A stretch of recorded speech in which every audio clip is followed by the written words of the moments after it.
Have you ever wondered why your brand new appliance seems to give up the ghost right after the warranty expires? You're not just unlucky, you might be a victim of a century-old practice that costs you money and harms our planet. This is the shocking story of built-in obsolescence. We've all been there. That sinking feeling when a vital home appliance suddenly dies. It's frustrating, it's expensive, and as it turns out, it might just be by design. Join us as we uncover the truth about why your appliances don't last and how this impacts both your wallet and the environment. Later in this video, we'll even take a critical component, the selector switch, into the lab to prove scientifically how it's built to fail. In fact, we have an entire video dedicated to testing those switches, and we've left a link for you in the description if you want to see that full investigation. But first, let's explore how this all began. Our story begins not with what breaks, but with what lasts. In a fire station in Livermore, California, a single light bulb has been burning, almost continuously since 1901. It's a testament to what was once possible. So why did our expectations for longevity shrink so dramatically? To find the answer, we have to travel back to Geneva on Christmas Eve 1924. In a quiet meeting, the world's most powerful light bulb manufacturers, Osram from Germany, Philips from the Netherlands, General Electric from America, and others, formed an audacious and secret alliance. They called it the Phoebus Cartel. Their stated aim was to stabilize the global light bulb market, but their real goal was far more insidious. Before the cartel, light bulb technology was improving rapidly. Engineers were proudly creating bulbs that lasted 1,500, 2,000, even 2,500 hours. For the cartel's members, this durability was a disaster for repeat business. So, they established the 1,000-hour life committee. Its purpose was precise: to systematically re-engineer the light bulb not for longevity, but for failure. They deliberately shortened the lifespan of filaments to ensure they would burn out after approximately 1,000 hours.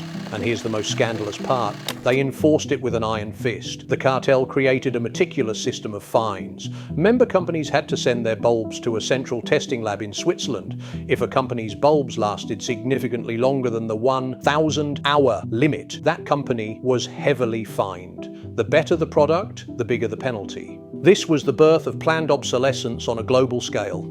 A deliberate, calculated conspiracy against the consumer to sacrifice quality and longevity at the altar of profit.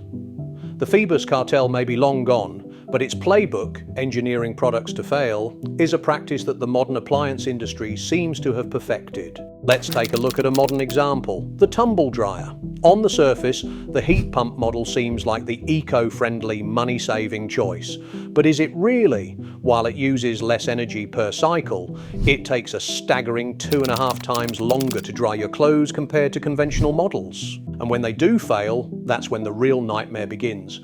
This footage is taken from one of my previous videos, and you can see the link in the description below.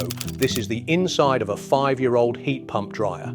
Clogged with dust and lint, its performance slowly degraded until it gave up completely. The biggest issue? Repairability. These machines are often so complex and badly designed that fixing them is a costly and specialized task. You'll need specialist equipment to handle the refrigeration components, and many technicians simply won't touch them, advising you to just buy a new one. And that's the goal, isn't it? A new sale. But who are you really buying from? You might think you're choosing a different brand for better quality, but the truth is, the appliance industry is dominated by a handful of massive corporations.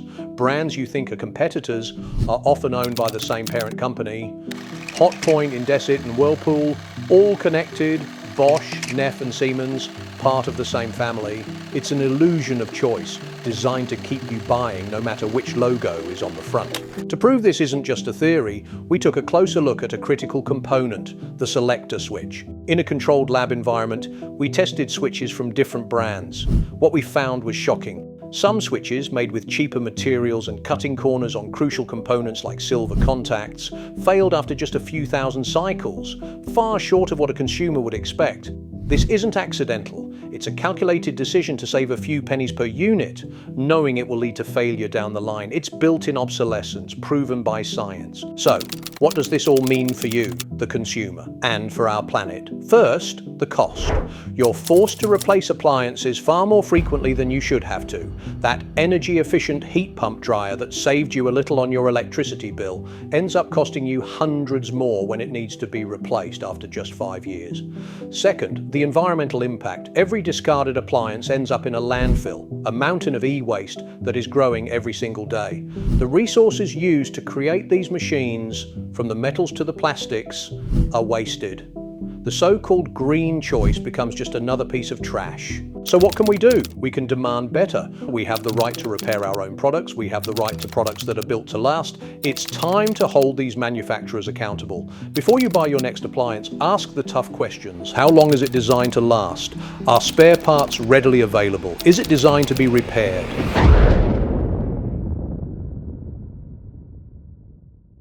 Don't forget to like, subscribe, and share this video. Let's expose the truth about the appliance industry, and let's demand products that are built with quality and sustainability in mind, not just profit. The power is in our hands to make a change. Thanks for watching the video. Again, don't forget to support us by liking the video and share your thoughts as a comment.